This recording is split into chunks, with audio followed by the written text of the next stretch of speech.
आज कथा के प्रारंभ में ही आपको आना था। ब्रज की सेवा में सदैव संलग्न रहते हैं परम आदरणीय परम पूज्य श्री नागिन जी महाराज पधारे हैं। काशी विद्युत परिषद के प्रभारी हैं पश्चिमी भारत के। महाराज जी पधारे हैं। एक बार सब लोग इनका हृदय से स्वागत करिए, ताली बजा के स्वागत करिए। हाँ एक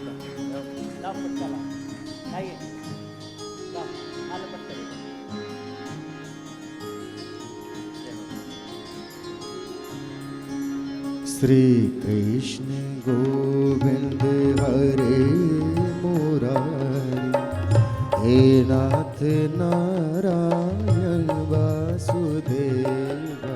श्री कृष्ण गोविंद हरे मुरारी, हे नाथ नारायण वासुदेवा।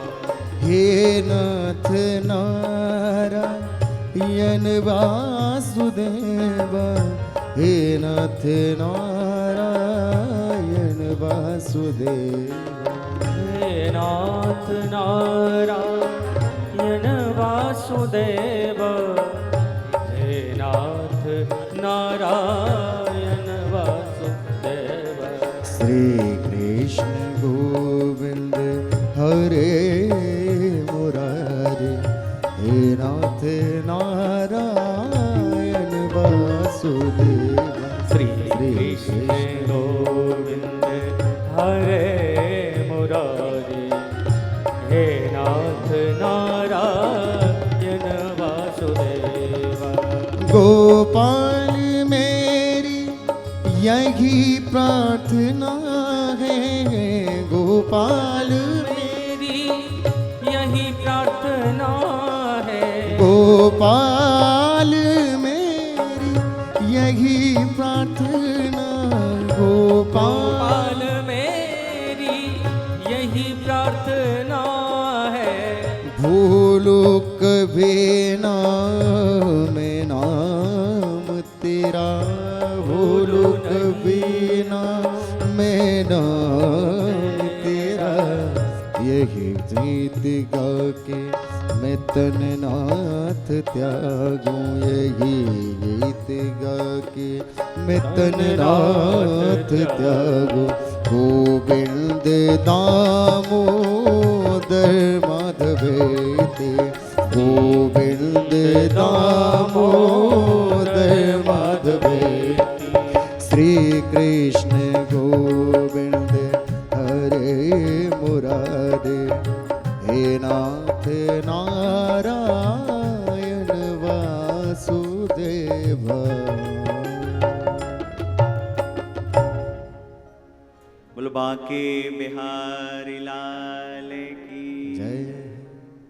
सज्जनों, कथा की सफलता तभी है जब कथा में महापुरुषों का आगमन हो जाए, जब कथा में संतों का आगमन हो जाए। वैसे तो देखो ये कथा हमारे जीवन की भी बड़ी ऐतिहासिक कथा है। हमने इस कथा को बड़े भाव से इसलिए लिया क्योंकि श्रीनाथ जी की सन्निधि में, श्री गिरिराज तलहटी में कथा श्रवण करना, कराना ये किसी अहोभाग्य से कम नहीं है। और उस कथा में भी जब महापुरुषों का आगमन हो जाए, आज आपका हम सबका बड़ा सौभाग्य है। हमारे मध्य में ब्रज की सेवा में सदैव संलग्न रहते हैं, ब्रजवासियों की सेवा में। कभी जैसे समझो जब ब्रज में इंद्र ने अपना प्रभाव डाला था तो ब्रजवासियों की समस्या हुई थी, तो उस समय ठाकुर जी ने श्री गिरिराज जी को अपने नक पे, अपनी उंगली पे धारण किया था, ब्रजवासियों की रक्षा की थी। ऐसे ही आज ठाकुर जी के प्रति अनन्य श्रद्धा निष्ठा रख रहे। जब भी ब्रजवासियों के ऊपर, किसी भी साधु संत के ऊपर कभी कोई भी व्यक्ति, कोई भी किसी प्रकार का कोई कष्ट होता है तो हमारे पूज्य श्री नागिन जी महाराज सदैव समर्पित रहते हैं ठाकुर जी के भाव से। एक बार ताली बजा के सब लोग हृदय से स्वागत करें। आप आज हमने निवेदन किया और महाराज जी वृंदावन धाम से आप पधारे, साथ में पूज्य श्री मुदगल जी महाराज बड़ी अच्छी भागवत कथा करते हैं। हमने कहा भैया कथा है तो आप भी बड़े भाव से पधारे। अभी हमारा होली उत्सव हुआ था वृंदावन में, तब भी पधारे थे, लेकिन आज पुनः आगमन हुआ है इनका भी। और कहाँ गए बंटी भैया? बाहर हैं, अच्छा। वो भी सब लोग आए, सब लोग आज एक बार पुनः इनका हृदय से साधुवाद स्वागत। हम सब लोग कथा श्रवण करेंगे, कथा तो चलती रहेगी, लेकिन महाराज जी पधारे, इनकी व्यस्तता रहती है, बहुत सारा कार्य रहता है। 2-5 मिनट हम इनका आशीर्वचन ले लेते हैं फिर, क्योंकि देखो महाराज जी की बड़ी सेवाएं रहती हैं, सारा कार्य रहता है। पधारे, 2-5 मिनट आशीर्वचन लेते हैं, फिर आगे हम सब लोग जो है पुनः कथा की ओर प्रवेश करेंगे। एक बार प्यार से बोलिए जय श्री कृष्ण।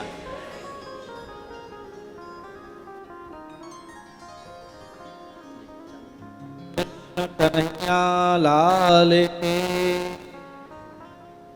राधे। बोले गिरिराज महाराज की जयकारा तो जोर से लगाओ। इतनी रसमयी कथा आप लोग श्रवण कर रहे हैं। बोले गिरिराज महाराज की जय हो। कछू तो ऐसे बैठे जैसे पूछरी को लौटा बैठोगा। जयकारो तो बोल दो। पूछरी के लोठा की तरह, जैसे पूछरी को लोटा खाए खाए भयो सलोठा है, वैसे ही भंडारा खाए खाए के सलोठा हो गए। तो जयकारो तो ब्रिज में आए हो तो बोलना ही पड़ेगा, और जयकारो बोले बगैर काम ना चलेगा। गिरिराज जी की तरटी में है, उनके सानिध्य में हम लोग हैं। बोल गिरिराज महाराज की। ये हुई ना बात। अब इंद्र भी कृपा करेंगे, क्योंकि अब जयकारे की आवाज इंद्र तक पहुंच गई है। चिंता न करो। अकारण करुणा वर्णालय भक्त वांछा कल्पतरु वृंदावन बिहारी बांके बिहारी श्री रमण बिहारी भगवान गिरिराज महाराज की अहेतुकी अनुकंपा और गिरिराज महाराज राधा रानी की कृपा, श्री भागवत भगवान की कृपा और भागवत भगवान के चरणों में साष्टांग वंदन। व्यास आसन पर विराजमान व्यास स्वरूप सुख स्वरूप हमारे आदरणीय पूज्य हरिवंश मिश्रा जी जो व्यास आसन को सुशोभित कर रहे हैं, उनको वंदन। और आप सब दूर दूर से आए गिरिराज जी की तरटी में भगवान की कथा को सुनने के लिए। आप आए नहीं हैं, ये ध्यान देना। आप आए हो क्या? नहीं, आपको बुलाया है। किसने? किसने बुलाया है आपको? हैं? राधा रानी ने। गिरिराज जी ने नहीं, राधा रानी ने। जब तक राधा रानी के नाम का ठप्पा नहीं लगेगा, तब तक ब्रिज में प्रवेश नहीं है। तो यही सो आप पर राधा रानी की कृपा भई है, और फिर गिरिराज जी की कृपा भई है कि गिरिराज जी की सन्निधि में बैठ करके, उनकी गोद में बैठकर कलकल निनादनी श्री यमुना महारानी के पावन तट पर, जहां भगवान ने अनंत लीलाएं करी हैं, ऐसे मेरे बाल कृष्ण प्रभु की सन्निधि में और उनकी शरण में बैठ करके उन्हीं की लीलाओं का हम लोग रसास्वादन कर रहे हैं। कितने आनंद की बात है। और देखिए, सबसे उत्तम बात, वक्ता हमारे सुयोग्य होने चाहिए। योग्य वक्ता, ब्राह्मण वक्ता के मुख से आप कथा श्रवण कर रहे हैं, ये सबसे महत्वपूर्ण स्टेप है। कहते हैं ना, नींव कच्ची रह जाएगी तो उसके ऊपर कितनी भी बड़ी इमारत खड़ी कर दो, वो एक ना एक दिन धराशायी हो जाएगी। इसलिए वक्ता, कथा जो सुना रहे हो, वो वक्ता कैसे हो? कथा मात्रैक जीवना। हमारे हरिवंश जी ने कथा को जिस तरह से सुना, समझा, पढ़ा, और अब उसको जीने का प्रयास कर रहे हैं।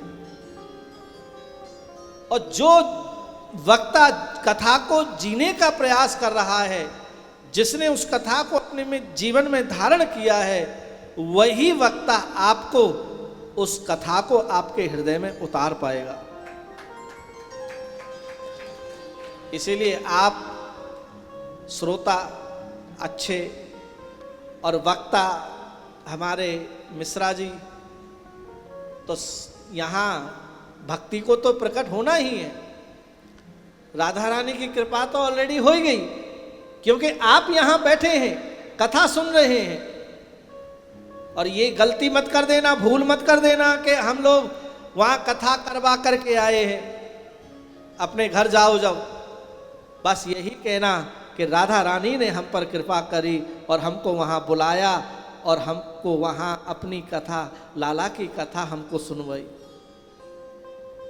वो लोग भ्रम में होते हैं जो ये कहते हैं अभिमान में आकर कि हमने तो वहां कथा कराई थी, हम वहां कथा करा के आए थे। जितने यहां बैठे हैं उन सब पर राधा रानी की कृपा है।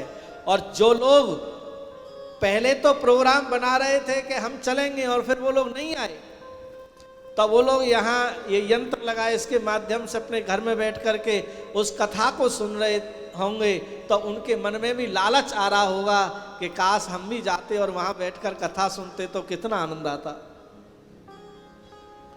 कथा की महिमा तो कितनी भी कही जाए उतनी ही कम है, क्योंकि कथा हम सबको तारती है। 3 चीजें संसार में दुर्लभ हैं सज्जनों, 3 चीजें दुर्लभम त्रयमेवै तद्देवानुग्रह हेतुकम मनुष्यत्वम मुमुक्षुत्वम और महापुरुष संश्रयः। मनुष्यत्व, ये मनुष्य शरीर दुर्लभ है, इसको आप पैसे से नहीं खरीद सकते। आप चाहो कि हम मनुष्य दोबारा बन जाए, कभी नहीं। वो परमात्मा तद्देवानुग्रह हेतुकम, उस परमात्मा की कृपा अनुग्रह हुआ है तब ये मनुष्य शरीर मिलता है। और मनुष्य शरीर के बाद भी सत्संग मिल जाए, और ये सत्संग भी पैसे से नहीं खरीद सकते हम। ये सत्संग हमें पुरुषार्थ से नहीं मिलता, ये सत्संग भी हमें कब मिलता है? तद्देवानुग्रह हेतुकम, जब देवता की उस परमात्मा की कृपा होती है, हरि कृपा करते हैं, तब हमें सत्संग कथा सुनने को मिलती है। और तीसरी बात है सत्संग, महापुरुष संश्रय, साधु संत ब्राह्मण, इनका साथ जब ही मिलता है जब परमात्मा की अहेतु की कृपा होती है।